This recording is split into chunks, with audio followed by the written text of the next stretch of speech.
Halo sahabat Merdeka, berjumpa dengan saya Lulu Handayani dalam Top News Rabu 21 Mei 2025. Berita pertama, Deddy Mulyadi disebut Gubernur Lambe Turah oleh DPR dalam rapat bersama Komite Olahraga Masyarakat Indonesia atau KORMI Nasional.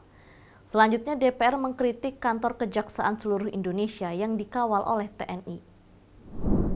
Anggota Komisi 10 DPR dari fraksi PKB Andi Muawiyah Ramli menyinggung Gubernur Jawa Barat Deddy Mulyadi. Andi juga menyebut Deddy Mulyadi sebagai Gubernur Lambe Turah. Bahkan ia juga mengatakan Deddy Mulyadi sebagai sosok yang naif. Sindiran kader PKB terhadap Deddy Mulyadi terjadi ketika rapat DPR dengan KORMI.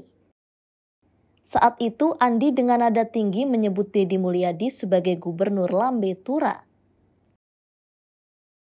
Hal tersebut merupakan sindiran jika Deddy Mulyadi tidak mengirimkan kontingen KORMI Jawa Barat untuk berlaga dalam Festival Olahraga Masyarakat Nasional di NTB pada Juli 2025 nanti. Tentu saja Anda akan melakukan Kornas di negeri santri, negeri 1000 masjid, negerinya Pak Lalu. Mudah-mudahan kalau tadi KORNI ini akan dilaksanakan di sana akan berdampak ekonomi. Mudah-mudahan karena Anda akan mengundang kurang lebih di atas 50.000 orang datang ke sana, tidak meninggalkan dampak negatif bagi keberagamaan orang NTB. Ada Pak Lalu nanti akan mengawal itu. Beliau asli di sana. Yang terakhir tentu saja ingin saya sampaikan, dan ini sangat mengerikan. Kalau Pak Deddy Mulyadi, siapa gubernur ini? Gubernur yang sana Lambe Turah itu macam-macam. Dia mengatakan saya akan mengongkosi seluruh UMKM 10 juta kalau dia bisa vasektomi. Saya akan ini yang akan itu. Masa untuk penyelenggaraan KORMI tidak bisa mengutus utusan?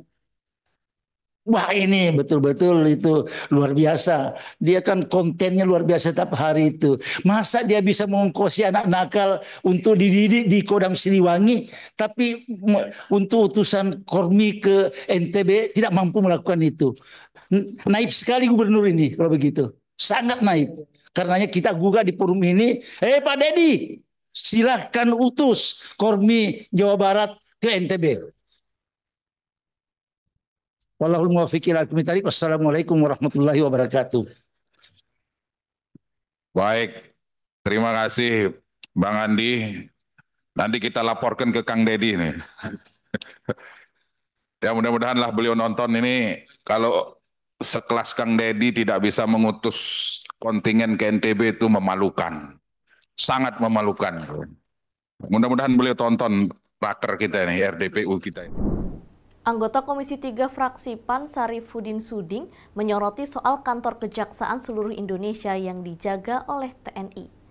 Sarifudin mempertanyakan apakah Jampitsus dan jajarannya mendapat ancaman sehingga harus dikawal dan dijaga oleh TNI. Komisi 3 menggelar rapat dengan Jaksa Agung Muda Pidana Khusus atau Jampitsus Kejaksaan Agung, Febri Adriansyah di DPR Senayan, Jakarta pada Selasa kemarin. Anggota Komisi 3 fraksi PAN, Sarifudin Suding menyoroti kantor kejaksaan yang dikawal oleh TNI. Menurutnya, kewenangan ini seharusnya dikawal oleh kepolisian, bukan TNI. Pak Febri, yakinlah Komisi 3 itu memberikan dukungan penuh, Pak, atas langkah-langkah yang dilakukan oleh kejaksaan. Cuman memang kita agak prihatin ya, dalam konteks penegakan hukum kita saat ini, katakanlah seperti itu dengan kasus Saraf Rikat ini. Itu sekali lagi membuktikan bahwa keadilan itu sangat dipengaruhi oleh kekuasaan dan uang, kan begitu. Nah ini yang semangat dalam hal membersihkan ini, saya setuju Pak. Kejaksaan harus membersihkan ini, membongkar ini. Siap. Ya kan begitu. Karena masyarakat selalu menganggap bahwa keadilan berdasarkan ketuhanan, tapi kan keadilan berdasarkan uang, kan begitu.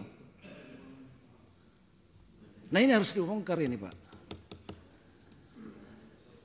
Nah sekali lagi Pak Febri, bahwa langkah yang dilakukan oleh kejaksaan, kami dari Komisi 3, saya dari fraksi PAN memberikan dukungan penuh untuk itu ya.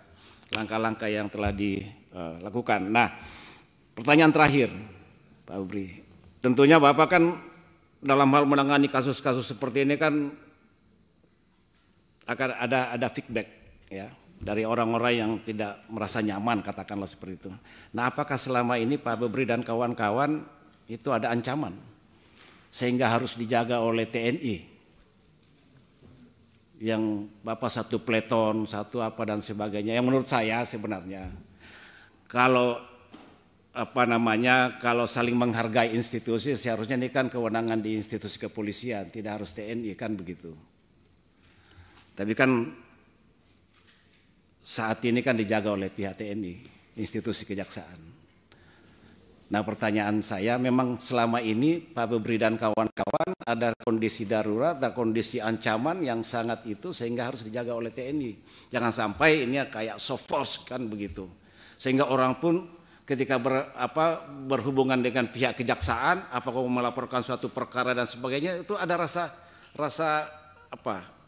ada keseganan, takut, ini kok dijaga TNI kayak mau perang, kan begitu. Demikian informasi kali ini bersama saya, Lulu Handayani. Simak berita lainnya hanya di merdeka.com.